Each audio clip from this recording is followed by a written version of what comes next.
Alright, so real quick video. I don't know how long this is gonna be, probably way too long because I tend to get off topic. I'm gonna be covering how DIO opens people up and all the ways that he does it in one video, so I have it in one single resource. Instead of having to explain it all the time, I can just link you this video, you'll know what's up. And this is gonna be every mix-up that I'm aware of and how to open people up in different situations.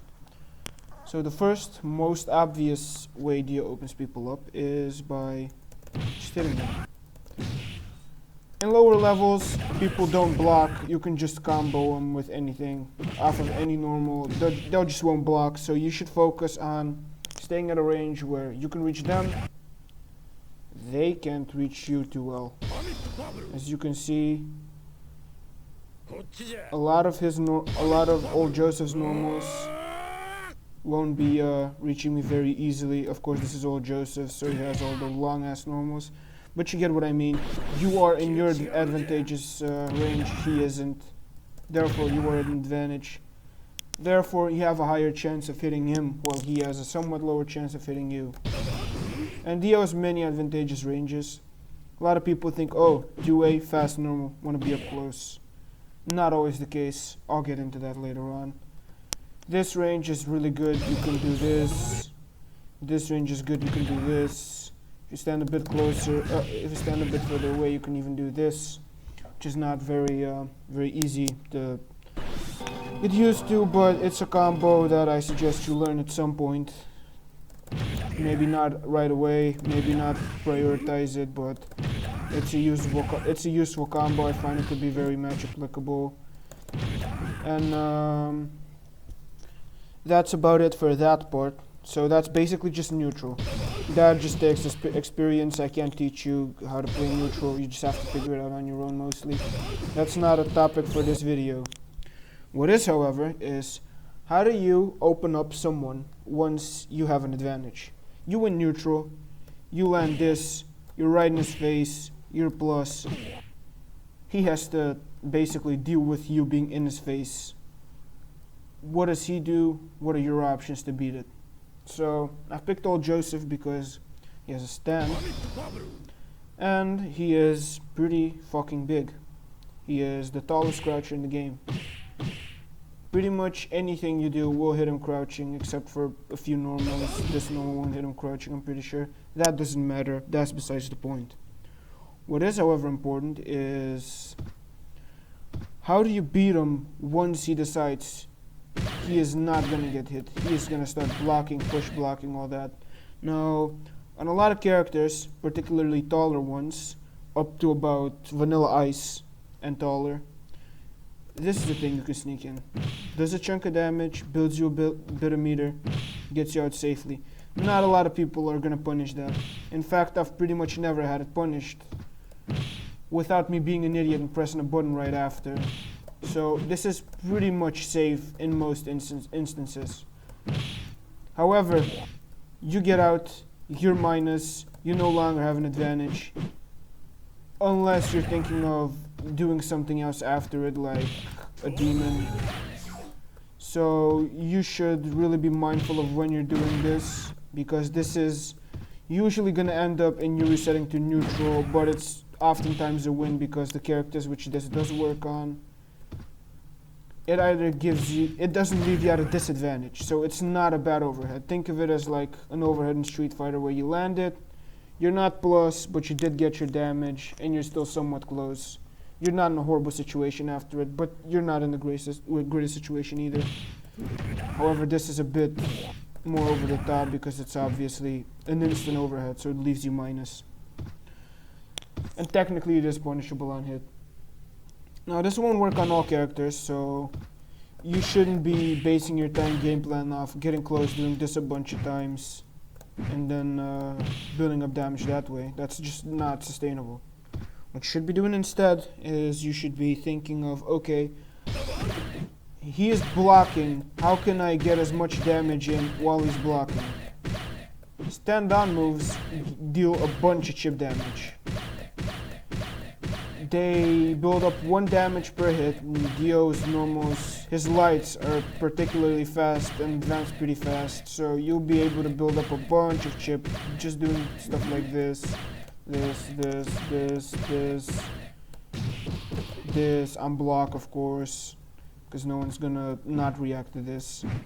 And in general, you just want to be in their face pressing buttons like this until they start push blocking, which a lot of people will start push blocking quite early, if not right away. If that happens, you will eventually either get hit if you keep doing dashing normals. You'll get hit, comboed, or pushed away. And if you don't do only dashing normals, eventually you'll naturally get pushed away because standing normals just have a lot of pushback and push block. And I suggest at that point you start baiting their rolls. But we'll get to that in a bit, because there's also guard cancels, which I want to cover real quick. Guard cancels, some are better than others. Old Joseph says pretty good. Now, how do you beat a guard cancel? A guard cancel is mainly beaten in a few ways. Alright, I've never seen this bug.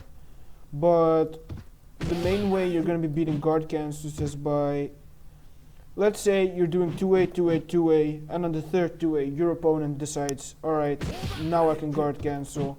He reacts to you doing the string, guard cancels. You pull the string out under them, and you just make them with a DP.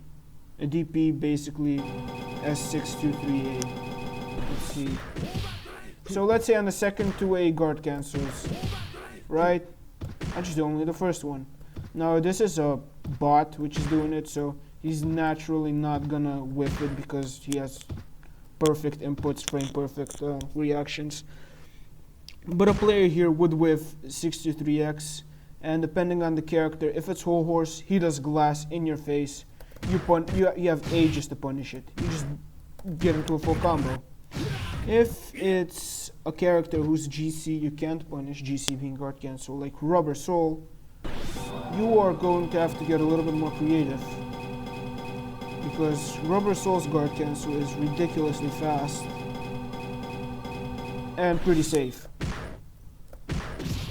and leads into a combo. So you can do stuff like this. If I just the settings, because I'm not used to this timing, you can do stuff like this. Wait, I just showed on Old Joseph. This. And this is a weird interaction. I've never had this happen. I've never tested this on Old Joseph. Some moves just make tandem get pushed out. Let me choose a better character for this example. Shadow DIO.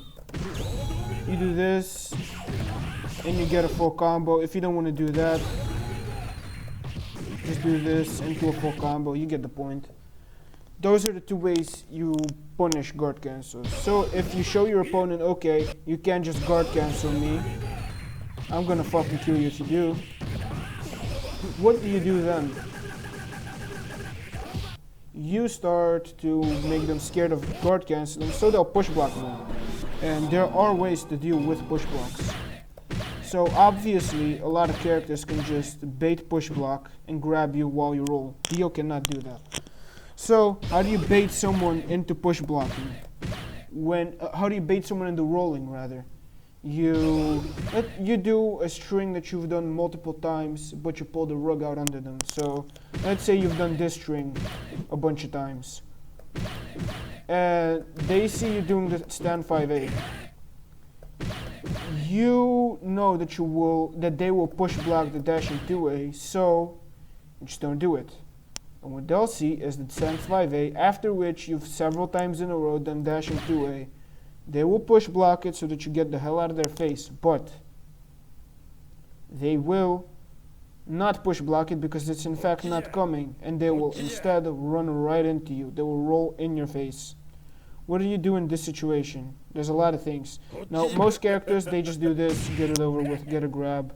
If you're Shadow DIO, you kill the opponent. If you're Whole Horse, you fucking die. It depends on the character. DIO cannot do that because he dies. Against certain characters in the cast, he can get away with it. Old Joseph is not one of them. Let me just run through them real quick. Jotaro, don't grab him. Kyakuin, don't grab him. Unless he's meterless, he might not be able to punish it. I'm not sure. Don't grab Avdol. Don't grab Polnareff. Old Joseph, obviously, don't grab him. Iggy, you can grab. His punish is extremely hard. Very rarely get it punished. Alessi, never grab. Chaka, don't grab. Devo, you can grab, but you need to watch out for the doll. You can get hit by the doll and comboed, but a lot of Devos, they won't have the punish ready. It's just very dependent on doll placement, so you can grab him oftentimes. Midler, don't grab her. Dio, obviously, should never grab. Same with Shadow Dio. Young Joseph, you can grab because his punish is extremely hard. Horrors, never grab him. Ice, when he's meterless, I'm pretty sure he cannot punish you, but Vanilla Ice is never meterless. New Kek, same with Kek. I'm not sure if no, never grab Kek. He has a meterless punish. Never mind. Never grab Kek. Black Polnareff is gonna loop you. Pet Shop, I'm pretty sure it's gonna kill you as well. Mariah, you can grab Mariah. Grabbing her means that she loses a level. It's really strong against her. Abuse it.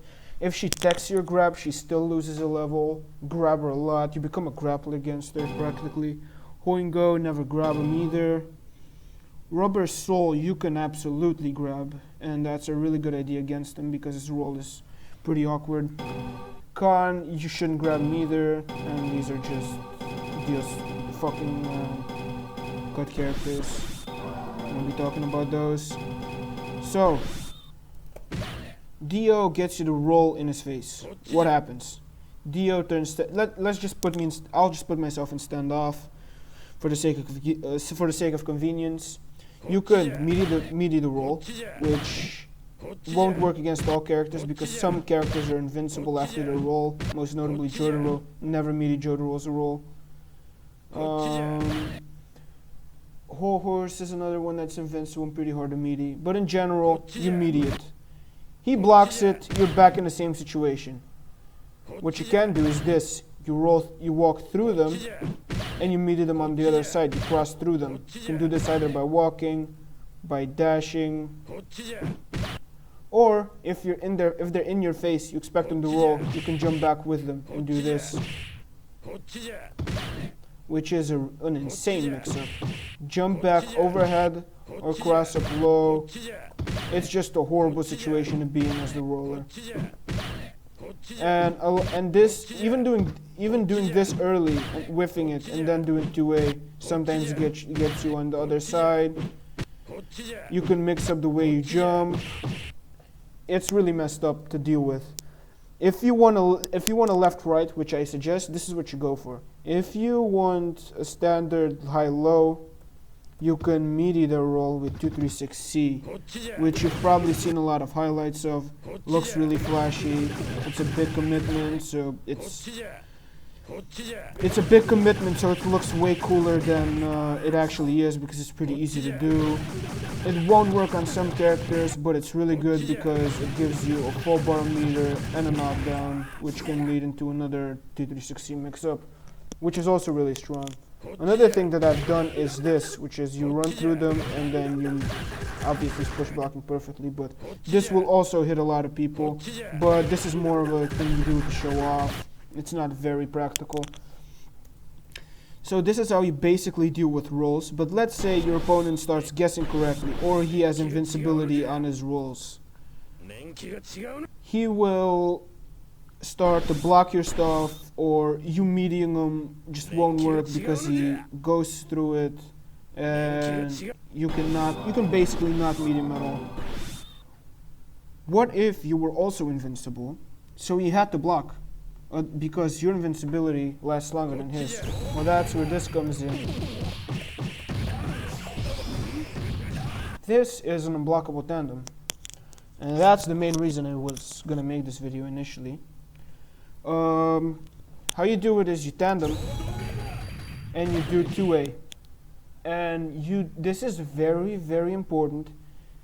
took me a little bit to understand this, but do not mash 2A. You need to press it an exact amount of times that you were used to comboing it with, or a set amount of time you always do it. So I like to do 8 of them. So heroes, enemies, 1, 2, 3, 4, 5, 6, 7, 8. And I know that at a certain point, which I am expecting, I am anticipating, the tandem will disappear and I will get a combo follow-up.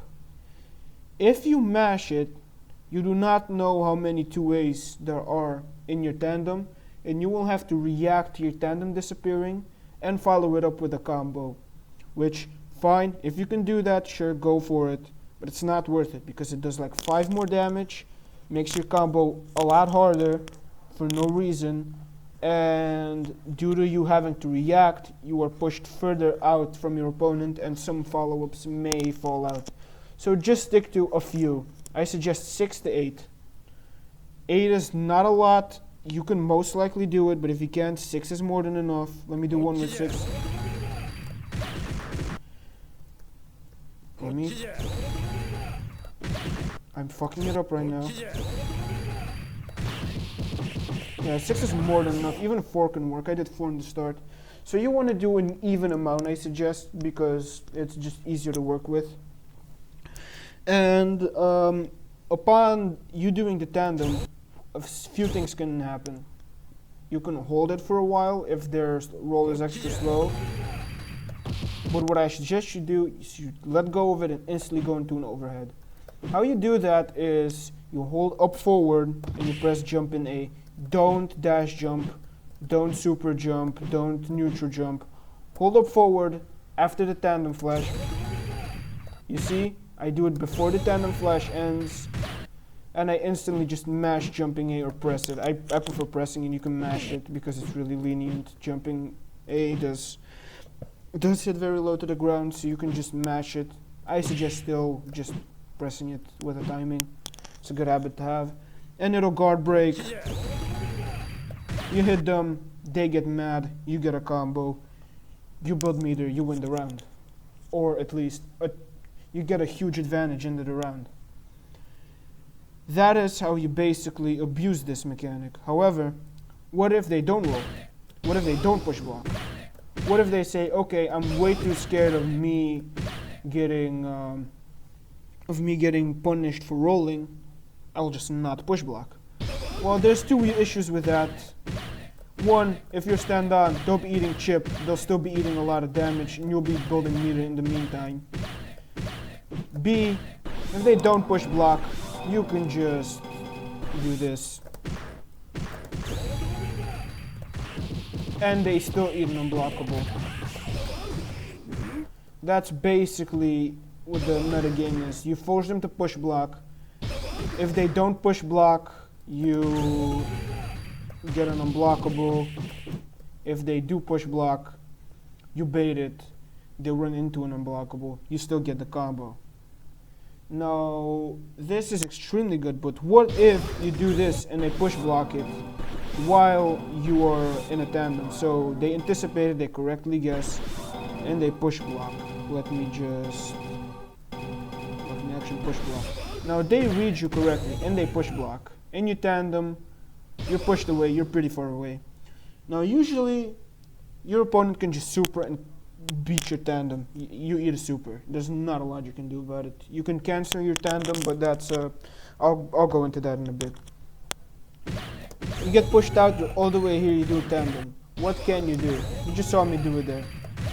You can either delayed overhead, which is what a lot of people will abuse against worse players who haven't seen this and dealt with it enough. You do this. Jumping A is very active, so you can do it pretty early. And once you do the tandem, approach them, you have one of 2 options. Jumping A, which they can block. It is not reliably unblockable. I actually can block it pretty consistently. They can guard cancel it, or they can super through it. Guard canceling and supering through it those are commitments. What you can do, technically, is you can cancel the tandem right as it reaches them. It's pretty hard. Like this, they whiff a DP or a 6-3X move, or they whiff a super, you punish the super on whiff, you win the round off that. That's a round winning situation. If they decide to block it, and they block it correctly, you can be punished on your landing. I cannot show this right now because I don't know how to set up the training mode situation in which I would do it. I might do another video and add it to a list of punishes, I'm not sure. But generally, they can block it. Or another thing they can do is 0-frame jump out of it. 0-frame jump outs are, or pre-jump cancels are you pressing up back and doing your pre-jump, pressing yes, so you jump out right away. If you've ever watched Street Fighter, if you get hit during your dash on wake up, you get air reset. This is basically the same thing. You do not have any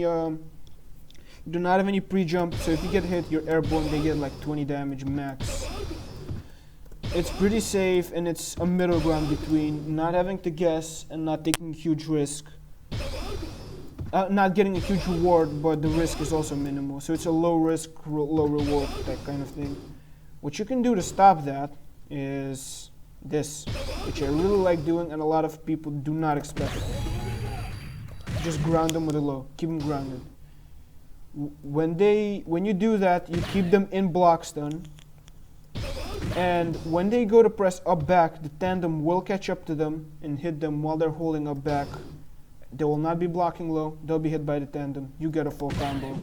That looks, I can't show it, but that looks something like the tandem hits them and you just jump into them and get a jumping combo after the tandem. These are situations that you just need to get used to when you're using this type of mix-up, and you need to basically learn how to combo off all of them. And I heavily suggest you take more risks in game, go for this type of stuff, so that you can just get used to using it in game and the different situations that may occur from it. In DIO mirrors, this is particularly useful because DIO is huge, he's wide, he's tall, he's fat. You'll learn how to deal with it on block, and how to deal with it, and how to use it on offense. This is gonna be where I leave this video. I'll do a part 2 later today, but I just have some stuff to do. So expect that to be uploaded in a few hours, most likely. See you guys.